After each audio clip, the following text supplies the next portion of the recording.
हिंदुत्ववादी बयान हिंदुत्ववादी नेताओं के आते हैं और इधर से ऐसे बयान आते हैं और उस बीच में चुनाव को संभालना बड़े मुश्किल होता है। सबको इक्वल मानना है, सबको साथ लेके चलना है, भेदभाव।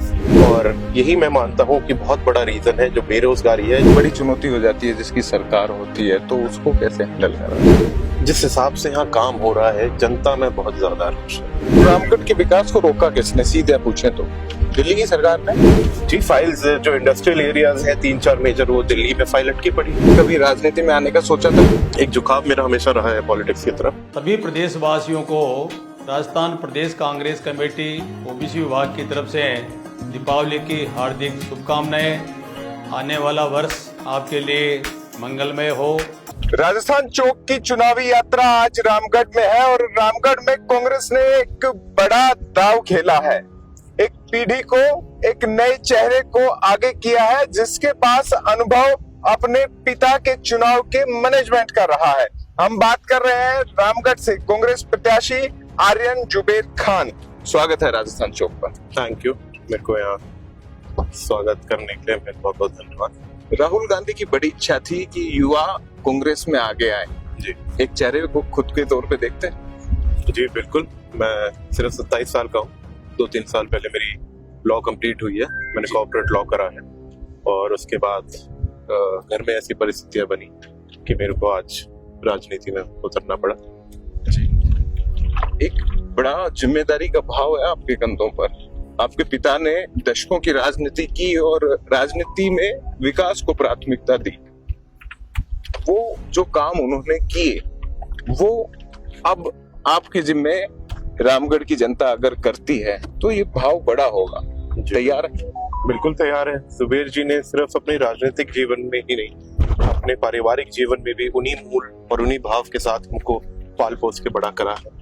वो बहुत स्ट्रिक्ट होते थे, उनके उसूलों के रहते, बहुत डिसिप्लिन लाइफ उन्होंने हमें, हमारी परवरिश जो हुई है वो बहुत डिसिप्लिन हुई है।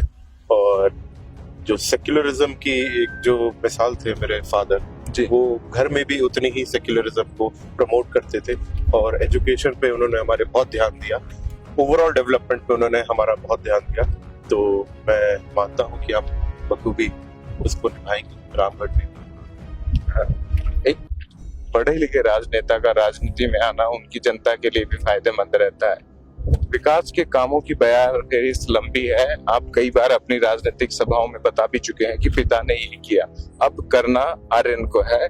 तो इसमें कौन से ऐसे मुद्दे हैं, क्योंकि एक बड़ा सिंपैथी के तौर पे कहें कि एक वोट बैंक अभी आपके साथ है जो पुख्ता आप ही का है, जो हिलने वाला नहीं है। लेकिन बहुत सारे लोग ऐसे हैं, 2,74,000 वोटर आपके विधानसभा क्षेत्र में हैं, तो उनमें से बहुत सारे ऐसे हैं जिन्हें विकास की दरकार है, पहुंचना है उन तक, और कुछ अधूरे काम पिता के भी रहे होंगे जिन्हें अब आप पूरा करने पे के बारे में सोच रहे हैं और जनता से मिलने पे कुछ नई चीजें भी सामने आई होंगी। जी बिल्कुल। सबसे पहले जनता से मिलके मेरे को जो फीडबैक आ रहा है वो सबसे ज्यादा प्रॉब्लम सिर्फ 2 चीजों की है यहाँ पे। एक तो पानी की प्रॉब्लम जो कि हमारे पूरे ईस्टर्न राजस्थान में ही है, और उसके लिए जो ERCP का जो प्रोजेक्ट है, ईस्टर्न राजस्थान कैनाल प्रोजेक्ट, उसको लागू होना बहुत जरूरी है। ग्राउंड वाटर स्तर बहुत नीचे जा चुका है। लोग पानी मांगते हैं, इतने बोर्स होते हैं, फेल हो जाते हैं, वेस्टेज ऑफ मनी हो रहा है और ग्राउंड में भी पानी का स्तर नीचे जाता जा रहा है। तो आप पानी कहाँ से लेके आएंगे? बड़ा मुद्दा भी था कि JJM वाला जो काम रुका, तो उसमें भी थोड़ी सी दिक्कतें। JJM में तो अब आप मीडिया वाले आप सब जानते हैं, जो नहीं हम बहुत कम जानते हैं, आप बता सकते हैं। JJM का जो काम मेरे को लगता बिल्कुल सक्सेसफुल हुआ है जी। 60 से 70% गांव में आज तक वो स्कीम ही कंप्लीट नहीं हुई है। जो काम करने वाले कॉन्ट्रैक्टर्स थे वो पहले ही भाग चुके हैं, जो छोड़ के भाग गए हैं। सड़कें उखाड़ दी गई, उनको वापस नहीं लगाया गया। तो छोटे छोटे पॉइंट्स पे इतना ज्यादा करप्शन मान लीजिए, कुछ ही मान लीजिए, वो इतने सारे प्रॉब्लम्स और क्लॉग्स हो गए कि अब वो स्कीम मेरे हिसाब से बहुत ही फेलियर के कगार पे है। ERCP is the only way जो पानी की प्रॉब्लम हम यहाँ सॉल्व कर सकते हैं। दूसरा जो बेरोजगारी का जो मुद्दा है वो बहुत मेजर है। आपको रोजगार यहाँ पे क्रिएट करना पड़ेगा, एम्प्लॉयमेंट क्रिएट करना पड़ेगा। उसके लिए आपको नए इंडस्ट्रीज लानी पड़ेगी, नए सेक्टर्स लाने पड़ेंगे, सिर्फ इंडस्ट्री नहीं सेक्टर्स लाने पड़ेंगे कि जिससे इनोवेशन भी हो और कई इंडस्ट्रीज और सेक्टर्स पे जो रोजगार डिपेंड करता है वो यहाँ जनरेट हो। जैसे फूड पार्क लाने के प्रस्ताव थे, RIICO industrial area, Delhi Mumbai highway यहाँ से निकला है। तो उसके बाद भी अगर डेवलपमेंट नहीं हो रहा है और रोजगार नहीं बढ़ रहा है क्योंकि फाइल्स यहाँ से रेडी होके सब कुछ दिल्ली चली गई, दिल्ली में अटकी पड़ी है, क्यों अटकी पड़ी है, ये मन सोचने की बात है, मंथन करने की बात है कि प्रोग्रेस के लिए कोई ब्रेकर बनाए तो ये मेरे हिसाब से सही नहीं। तो रामगढ़ के विकास को रोका किसने, सीधे पूछे तो दिल्ली की सरकार ने। जी, फाइल्स जो इंडस्ट्रियल एरियाज हैं 3-4 मेजर, वो दिल्ली में फाइल अटकी पड़ी। तो आपको लगता है कि यहाँ के लोगों को रोजगार नहीं मिलने की बड़ी वजह है? बिल्कुल, बहुत बड़ी वजह है, क्योंकि अगर इंडस्ट्री जोन्स आते हैं, नई फैक्ट्रीज आती हैं, जैसे नीमराना भिवाड़ी आज की डेट में राजस्थान के सबसे बड़े हब्स है, वो इसलिए क्योंकि वहां से एक मेजर हाईवे निकल के गया, कनेक्टिविटी बहुत अच्छी मिली उनको उस टाइम में, और अब वो तो hubs बन गए। आपके पास भी, अब हमारे पास मतलब इंडिया की बेस्ट कनेक्टिविटी है, और तब भी अगर नहीं हो पा रहा है तो उसमें सोचने का विषय। जी, एक बड़ा मुद्दा, चूंकि आपने बेरोजगारी का छेड़ा, तो एक बड़ा मुद्दा थोड़ा सा अपराध का भी है, साइबर क्राइम की हम बात कर लें, या फिर चूंकि आपने पहले ही कहा कि बड़े सेक्युलर मेरे पिताजी रहे हैं, तो उम्मीद है भावनाएं आपकी भी वैसी रही होंगी, उन्होंने संस्कृत में शपथ भी ली थी। तो एक यहाँ पर जो बयान भी बड़े जैसे हिंदुत्ववादी बयान हिंदुत्ववादी नेताओं के आते हैं, और इधर से ऐसे बयान आते हैं, और उस बीच में चुनाव को संभालना बड़े मुश्किल होता है चुनाव के दौर में। तो इन सब बयानों से बचते हुए केवल विकास की बात पर क्या टिके रहेंगे? बिल्कुल, जब मेरे फादर ही हमेशा विकास और भाईचारे पे चुनाव लड़ते हैं, तो मैं भी, मेरी परवरिश ही हुई है, मेरा एजुकेशन ही हुई है, मेरी सीख ही हुई है, मेरे मूल भाव ही हुई है, मैंने लॉ करी है, मैंने बाबा साहब का लिखा हुआ संविधान पढ़ा है। तो संविधान ने जो मेरे को सिखाया है और जो मैंने समझा है संविधान से, वो यही है, सबको इक्वल मानना है, सबको साथ लेके चलना है। भेदभाव तो मैं करता ही नहीं और उसके बारे में सोचता भी नहीं। रही बात आपने कहा साइबर क्राइम का, और जो ये गुमराह करा जाता है रिलीजियस लाइंस पे, ये इसलिए करा जाता है क्योंकि लोगों के पास अपॉर्चुनिटीज नहीं है यहाँ, तभी वो इधर उधर भटकते हैं, देखते हैं कि कहाँ से एक सोर्स ऑफ इनकम मिले, कहाँ से घर चले। और ये cyber crime is very easy crime, बहुत आसान है, कोई भी कर सकता है, बहुत गलत चीज है। तो इसको यूथ को डाइवर्ट करना पड़ेगा, प्रोग्रेसिव साइड पे लेके जाना पड़ेगा, और यही मैं मानता हूँ कि बहुत बड़ा रीजन है जो बेरोजगारी है, कि साइबर क्राइम यहाँ इतना ज्यादा है। जी, जुबेर खान जी, साफिया खान जी जीते, त्रिकोणीय संघर्ष था, लेकिन ये कहें उपचुनाव कहें या आर्यन जुबेर खान की राजनीति में आने की दस्तक के साथ मुकाबला सीधा हो गया बीजेपी और कांग्रेस में। अब तीसरी शक्ति यहाँ नहीं है, तो रणनीति कुछ तो बदलनी पड़ेगी। और उस वक्त में जब भावनात्मक रूप से आप खुद को थोड़ा सा टूटा हुआ मान रहे हो, पिता का साथ होना एक बड़ी शक्ति के तौर पर रहता है। उनकी एक तरीके से राजस्थान में तो कहते हैं कि पगड़ी संभालने की जिम्मेदारी आप पे। जी बिल्कुल सही बात है, लेकिन जैसा मेरे फादर ने भी जाने से पहले कहा था कि जो कांग्रेस का परिवार है और जो हमारे वर्कर्स हैं, जो कार्यकर्ता है, जो पूरी कांग्रेस की विचारधारा के लोग हैं, वो सब अब सहयोग कर रहे हैं, और मेरे को लगता है जुबेर जी के टाइम से भी ज्यादा कर रहे हैं, क्योंकि उनको भी वो कमी महसूस हो रही है। चाहे हमारी डिस्ट्रिक्ट लेवल कांग्रेस की बात हो, चाहे स्टेट लेवल की बात हो, चाहे आला कमान हो दिल्ली में, सबका बहुत प्यार मिल रहा है, सबका बहुत गाइडेंस मिल रहा है, और सबकी बहुत क्लोज मॉनिटरिंग चल रही है इस चुनाव में। यूथ कांग्रेस और आईएनसी को भी अगर मैं एनएसयूआई को सॉरी, तो इन दोनों के लिहाज से आप, क्योंकि एक युवा चेहरा उम्मीद तो जगाता है। जब राजस्थान में 2023 में कई युवा चेहरे जीते थे, और अभी भी हालांकि महेश रोत को 84 में दिया गया है टिकट, आपकी आयु के हैं जी, और ऐसे प्रयोग कांग्रेस ने शुरू किए हैं। तो उन प्रयोगों में अपनी जो यूथ विंग है उसको आप कितना समझते हैं कि वो भी अपने मूल संगठन के साथ मिलकर फ्रंटल ऑर्गेनाइजेशन के तौर पे काम कर? जी, आप कह रहे हैं ये नई चीज है, ये बिल्कुल नया नहीं, कांग्रेस में परसों से चला आ रहा है। राजीव जी के टाइम से यूथ कांग्रेस इतनी स्ट्रांग थी, एनएसयूआई इतनी स्ट्रांग थी। मेरे फादर खुद एनएसयूआई यूथ कांग्रेस के प्रोडक्ट हैं। जब वो एनएसयूआई के प्रेसिडेंट थे तब उनको टिकट दिया गया है। He was only 27 years old। आज मैं भी 27 साल का हूँ, तो जब आज से 30-35 साल पहले भी इसी हिसाब से इसी टॉप लीडरशिप की बात कर रहा हूँ। जब जी। अशोक गहलोत जी को चुना गया तो सचिन जी। पायलट संघर्ष कर रहे थे।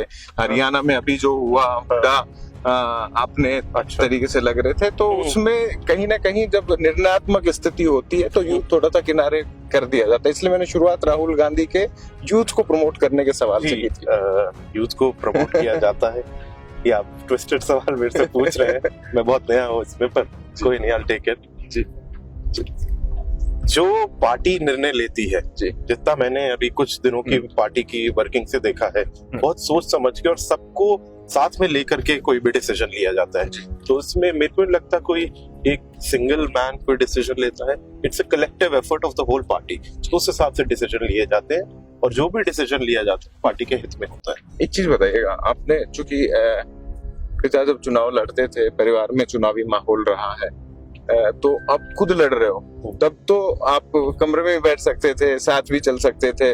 अब चुनावी सभाएं भी है, टाइम का मैनेजमेंट सबसे कीमती। अभी हम चल रहे हैं, अभी भी अगर टाइम की मैं बात करूं तो करीब 10:30-11 बज गए हैं और अभी अगली सभा भी है। तो इस पूरे मैनेजमेंट में अब कितनी थोड़ी मुश्किल तो लगता होगा थोड़ा सा, तो कि जब लगता होगा आसान है यार मैनेजमेंट में कर लूंगा। देखिए, लेकिन बात वही है कि हमने जुबेर जी के नेतृत्व में चुनाव लड़े हुए हैं, तो हमको उनके चुनाव की आदत है। अगर हमने कभी नहीं लड़ा होता और हम खुद लड़ रहे होते, नहीं, मैंने इसलिए कहा कि आदत है, आदत है, अब थोड़ा लग तो रहा होगा। बिल्कुल। देखिए, उनकी कमी सिर्फ मेरे को ही नहीं, मतलब पूरे कांग्रेस परिवार को महसूस हो रही है। लेकिन गॉड्स विल, जो समय कभी रुकता नहीं, हमें समय के साथ आगे बढ़ते रहना। और जुबेर जी ने भी जो पूरे कांग्रेस फैमिली को और पूरे कांग्रेस पार्टी यहाँ जो स्थानीय है, हमको इस तरीके से ही हमेशा गाइड करा है कि हम एक कांग्रेस के वर्कर हैं। तो आप उनमें कोई भी रिप्लेस कर दो, कोई भी कुछ नहीं, संगठन और जो पार्टी है वो वही रहती है। और इसलिए उनकी गाइडेंस इतनी अच्छी थी कि आज भी हम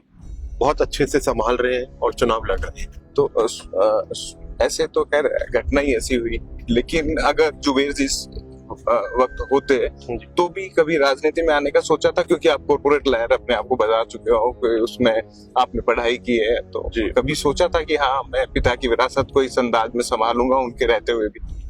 जी, मैंने बचपन से पॉलिटिक्स देखी है, अपने फादर को देखा है, मेरी मदर भी पॉलिटिक्स में है, उनको भी देखा है। तो एक झुकाव मेरा हमेशा रहा है पॉलिटिक्स की तरफ, बट ऑलवेज वेरी प्रोग्रेसिव।